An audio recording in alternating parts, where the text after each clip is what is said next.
Good day, everyone. I'm having a little bit of fun today because a friend of mine sent me a package earlier this week, Dale from Coin World UK, and I've been admiring this 17th century cob that he sent me. It's quite an interesting looking coin. A lot of people refer to it as a pirate coin and whatnot. And this is a very cool looking coin. And I was pondering the history that went on during the time frame that this particular coin was in circulation. And being a Canadian, I tend to reflect on Canada more. And I'm sure a lot of you think that you know a little bit about Canada. It's such a peaceful place, and everybody says sorry and all those wonderful little things that are stereotypical of Canadians. But actually, much like any other country, especially in North America, we have a history that's less than colorful and less to be proud of than we should. I mean, Canada, speaking only of Canada, we've had somewhere around 300 years of warfare and atrocities that have gone on in Canada. And you can probably go back as far as Samuel de Champlain in 1603 when he first stepped on the continent of North America, and he started making contacts with the Aboriginal peoples there. And the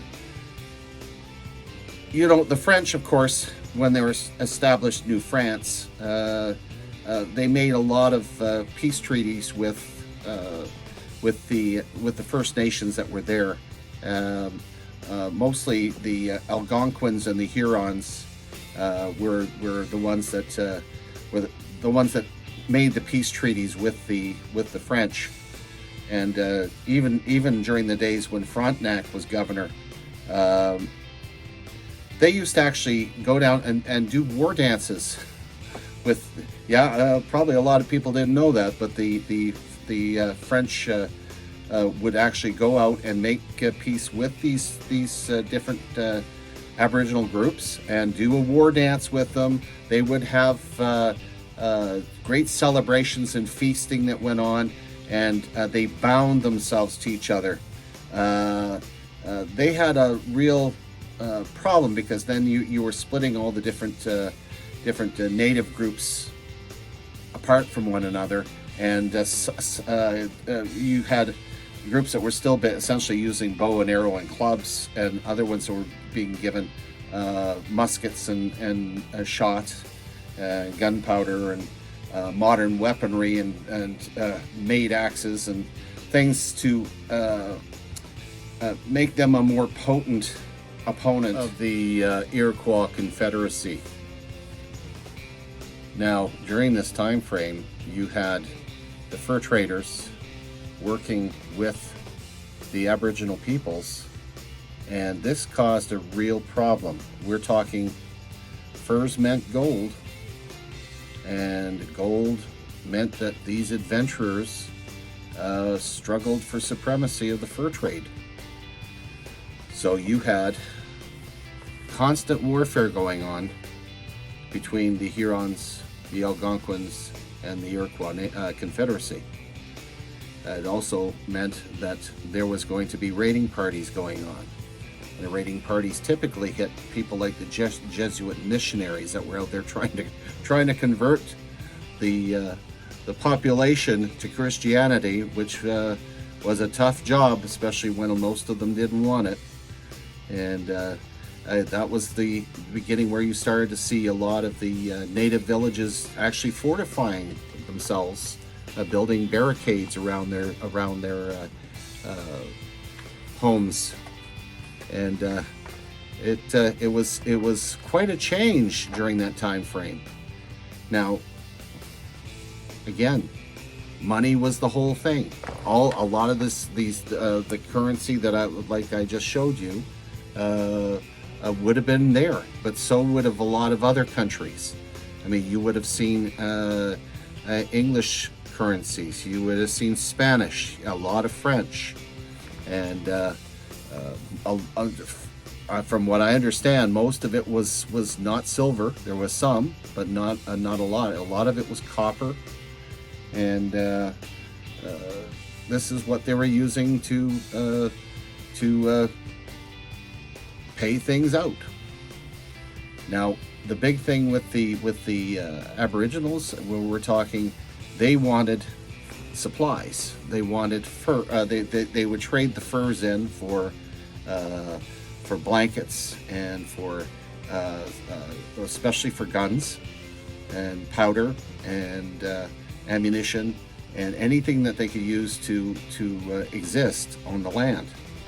So a lot of the again, squabbles that was going on between the different groups was basically stirred up by the French, and it was mostly monetarily driven.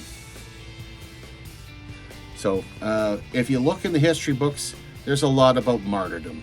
A lot of the, especially like I say, the Jesuit priests, they were considered martyrs because they were sacrificed by trying to convert the pagans to Christianity. So this is the beauty of one of the beauties about looking at coinage. And there's a lot more to look at too. Again, get into the 16th, 17th century stuff.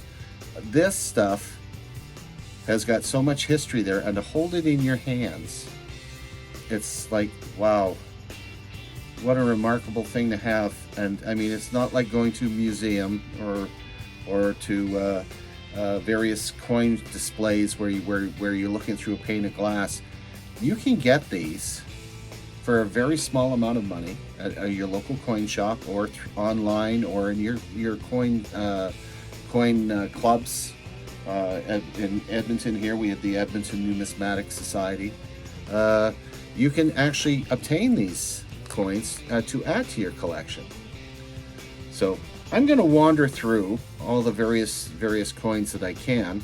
We're going to be seeing a big change in my channel over the next little while. I'm going to be doing a collaboration with Dale from Coin World UK, and hopefully you'll enjoy it, where we're going to be able to chat and discuss and learn about various coins and its history and their makeups and whatnot, and maybe do a bit of gaming as soon as we figure out how we can do it that's fair and equitable for everybody that's online. And we want you to come along. So please check out Coin World UK's channel and continue to visit me. Everything should be started early in July, so that you can see the changes. And for those of you that have participated in history through World Numismatics with me, you have some coins coming out to you that they'll be leaving here at the end of the month, and that'll be the end of the series that I had originally started. But we're going to have a whole new thing, and hopefully we'll get a lot more people in to enjoy the world of numismatics.